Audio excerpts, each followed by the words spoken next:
सो हम इंटरफेस करने जा रहे हैं आर्डिनो के साथ एक डीसी मोटर। इस मोटर को हम ऑपरेट करवाएंगे फॉर एग्जाम्पल जैसे हमारी वॉशिंग मशीन के अंदर मोटर ऑपरेट होती है, वो थोड़े टाइम के लिए क्लॉकवाइज रोटेट करती है, थोड़े टाइम के लिए एंटी क्लॉकवाइज रोटेट करती है। तो how we can control that motor using micro controller. तो इसी तरह से इस एग्जाम्पल को करने के बाद आप समझ सकते हो कि आप किसी वाटर पंप को कैसे ऑन करा सकते हो, या किसी और मोटर को, या कोई और रोटेशन आपको करानी है, या किसी मोटर को कंट्रोल करना है थ्रू माइक्रो कंट्रोलर, तो वो आप कैसे कर सकते हो। सो स्क्रीन तो विजिबल है सभी को, right?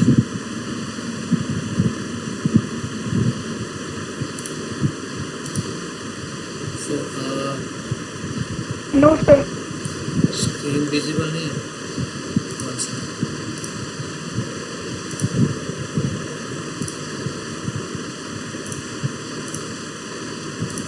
Now? Yes sir. Yes sir. So अभी हमने कनेक्शन किया है। मोटर के दो टर्मिनल होते हैं, एक टर्मिनल को हमने 13 नंबर पिन पे कनेक्ट किया है, दूसरे टर्मिनल को हमने 8 नंबर पिन के ऊपर कनेक्ट किया है। सो ये चीज़ आपने याद रखनी है कि हमने किसको कहाँ कनेक्ट किया है। एक 13 पे है, एक 8 पे है। Now let's go to Arduino IDE।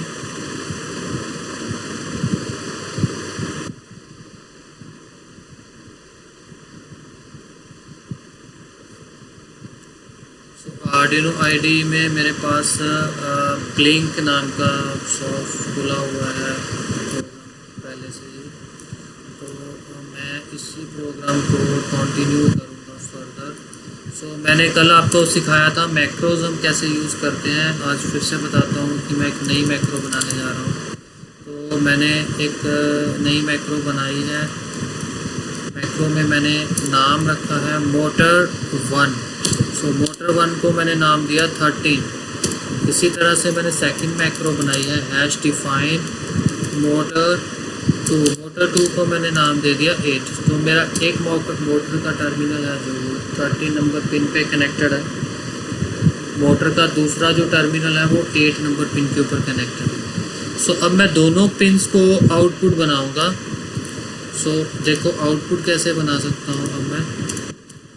सो सबसे पहले मैंने यहाँ लिखा है कि मोटर 1। सो मोटर 1 का मतलब क्या है कि मोटर 1 मतलब 13 नंबर पिन को मैं यहाँ पे आउटपुट पिन बना रहा हूँ। सिमिलरली इन स्टेप 2 मैं क्या कर रहा हूँ, मोटर 2 मीन्स मोटर का दूसरा टर्मिनल, उसको भी आउटपुट बना रहा हूँ। अब मैंने वॉइड लूप के अंदर क्या किया है, वॉइड लूप के अंदर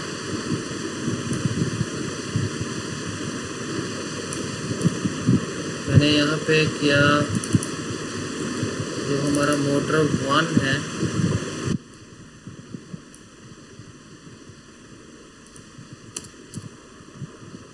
उसको मैंने हाई कर दिया और मोटर 2 टर्मिनल को लो कर दिया। मतलब एक टर्मिनल पे एक टाइम पे हाई दे दिया और दूसरे टर्मिनल पे दूसरे टाइम पे लो दे दिया।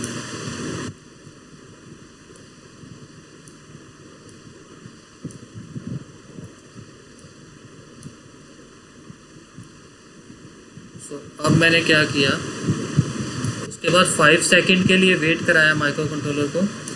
5 सेकंड के बाद मैंने क्या किया, मोटर 2 को हाई कर दिया, मोटर 1 को लो कर दिया। मतलब पहले मैंने क्या किया, 13 नंबर पिन को हाई किया, 8 नंबर पिन को लो कर दिया। 5 सेकंड बाद क्या किया, 13 नंबर पिन को लो कर दिया और 8 नंबर पिन को हाई कर दिया। आई थिंक अंडरस्टैंड कर रहे हैं सारे, कुछ इसमें टिपिकल चीज़ नहीं है। अब मैं इसको कंपाइल करने जा रहा हूँ। तो अभी जो कह रहा था, नीरज बोल रहा था कि मुझे सी ड्राइव में पाथ नहीं मिलता। सी ड्राइव में पाथ कैसे देखा जाता है, ये देखो। जब आप किसी भी कोड को कंपाइल करते हो तो सबसे नीचे आप देखते हो एक लाइन लिखी आती है global variable use this dynamic memory. तो आप इसको राइट को स्क्रॉल करो और यहाँ पे आपको लिखा मिलेगा डॉट हैक्स। तो ये डॉट हैक्स से पीछे को जाओ, सी ड्राइव से शुरू करके ये आर्डिनो का आपका पाथ होता है सारा, कि आर्डिनो की जो हैक्स फाइल जनरेट हुई है ये कहाँ पे हुई है। Okay Neeraj,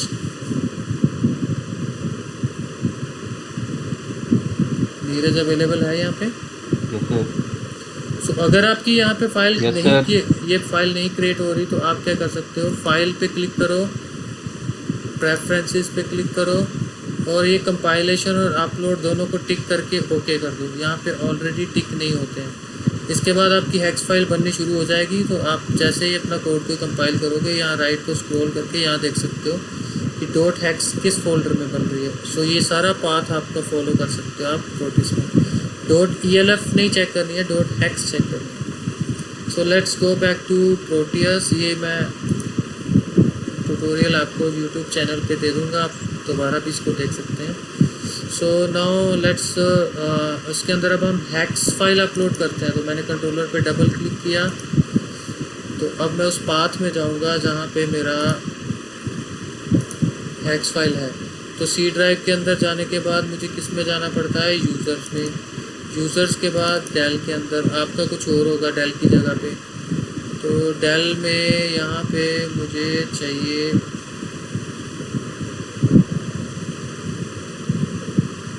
app data. अगर किसी का ऐप डाटा हिडन है तो शो हिडन फोल्डर कर लेना पहले। ऐप डाटा के अंदर मैं लोकल में जाऊँगा। लोकल के अंदर टैम्प नाम का फोल्डर बना है और टैम्प नाम के फोल्डर के अंदर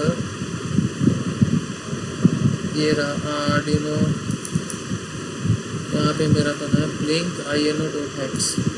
तो मैंने इसको अपलोड कर दिया। अब यहाँ पे मैं सारा पाथ देख सकता हूँ क्या है। ओके कर दिया इसको मैंने और यहाँ से प्ले किया। अब देखो मेरी मोटर रोटेट हो रही है। यस गाइस,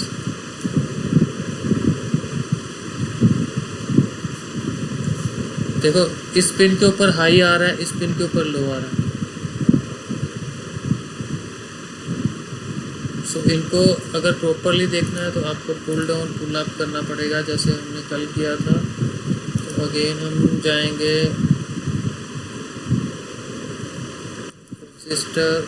रजिस्टर एक मैंने ले लिया है। तो मैं यहाँ पे एक टर्मिनल लूँगा ग्राउंड, बाय डिफ़ॉल्ट किसी पिन को जब आप हाई करते हो वो हाई तो हो जाती है, जब आप लो करते हो तो लो नहीं होती। तो उसको हमें फोर्सफुली लो कराना पड़ता है। उसके लिए हमें पुल डाउन करना पड़ता है किसी भी पिन को। पुल डाउन करने में कोई भी हमें प्रॉब्लम नहीं आती है। So now you can see,